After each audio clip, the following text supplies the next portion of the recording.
Hello, I am the Irish guy, and wow, Liverpool versus Manchester City was intense. I do not support either one of these clubs, so I can only imagine how both Liverpool and Man City fans must have felt. Don't get me wrong, I mean, a 1-1 draw is every Arsenal fan's dream. It's put them top of the league. They are probably all now spending their Sunday night dancing with their goldfish. Arsenal fans will love that result. Arsenal fans will love that result more than James Corden loves eating 4 birthday cakes in one sitting. I mean, probably. For Liverpool fans, for Man City fans, is this a missed opportunity? In the second half, Liverpool were outstanding. They were so good all over the park, going forward, dangerous. And the link-up play, the creativity. Lads, I have not seen a MacAllister be such a nuisance since Home Alone 2. Towards the end of the game, Man City were hanging on. And yeah, Jeremy Doku nearly won it in the final few minutes by cracking his shot off the post, but he's also a very clumsy, relieved boy, kicking MacAllister in the chest, in the box, in the 98th minute. What? I haven't seen such a casually reckless disregard for the title race in a mammoth game between these clubs since Riyad Mahrez skied a last-minute penalty at Anfield 5 years ago. Honestly, if City didn't win the league that year against Saudi Arabia, he'd have probably been mailed to Poland in a suitcase with no air holes. For Man City, that second half was all about survival. Just surviving the onslaught. Well done, Pep Guardiola. What you did was essentially an anti-Ngannou. Honestly, lads, that punch was so vicious. He probably lost so many teeth in the ring that he physically won't be able to eat steak anymore. Yeah, enjoy having 40 yogurts for dinner every night. Well, lads, for Liverpool fans, I could feel it. I could feel the absolute want. I mean, I don't want to say desperation, because that does make you sound like some creepy nerd hanging around the cereal section of Morrison's begging for a date. But lads, this title would mean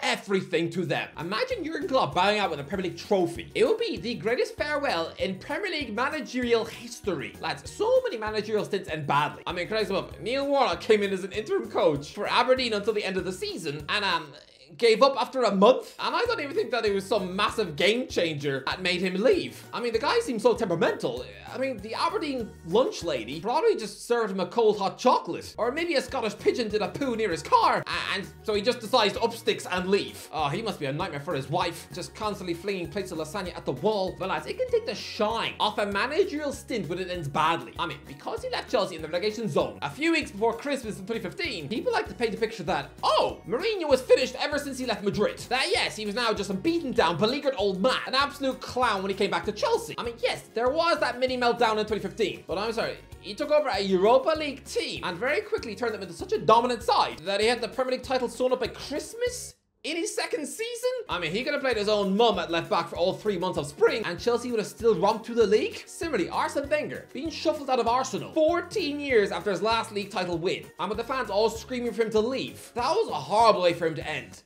Just scrambling a few more points than Burnley. But this would be the perfect goodbye. Yes, Sir Alex Ferguson left for the Premier League title in 2013, but winning the league wasn't that unusual for that Man United team. When he quit that club, it had been 7 years since they had finished more than 1 point off the top, which is frighteningly mental. I mean, it was nice to see him bow out with a title, sure, but the Man United fans weren't thirsty for a Premier League win. It was the norm at the time. But Klopp, Liverpool have not won the league in 4 years. And even then, they had to put up with the nonsense headache, worrying that the season was going to be cancelled 2/3 of the way through. The season didn't end until a week before August. The fans were having to celebrate by drinking champagne on the couch. 30 years of pent-up frustration. And then when they finally do win it, you just have to make do with twerking with the cat. It's been like waiting 40 years for your first kiss. Hello! And then when that magical moment finally happens, no, it's not like a Disney moment that you always dreamed of. Nah, it just happens because you played spin the bottle with your sister's teddy bears. Yeah, you wait 40 years and you're just licking a beanie baby squirrel on the mouth. But lads, for Liverpool,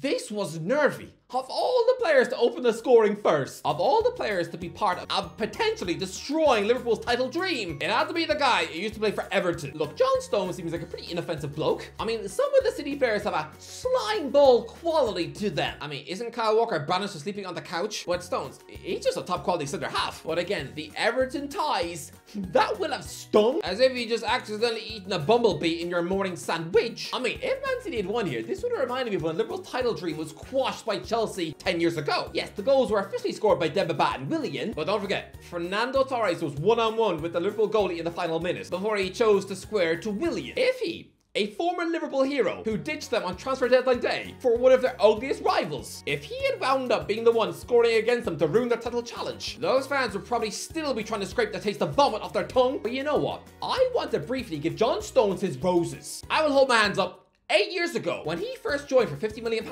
I thought he was your typical overrated British lump, the centre-back version of Andy Carroll. 12th of October 2016, the day he was absolutely terrorised by Jamie Vardy, who bagged a hat-trick. When Vardy stuck relegation battling out of form, embarrassing champions Leicester 4-0 up. On that night, in the rain, I genuinely thought the Stones was Titus Bramble Mark II. I thought he was a joke. A car crash centre-half, someone who was about as reliable as a penguin with the mumps. I mean, his next start was, guess what?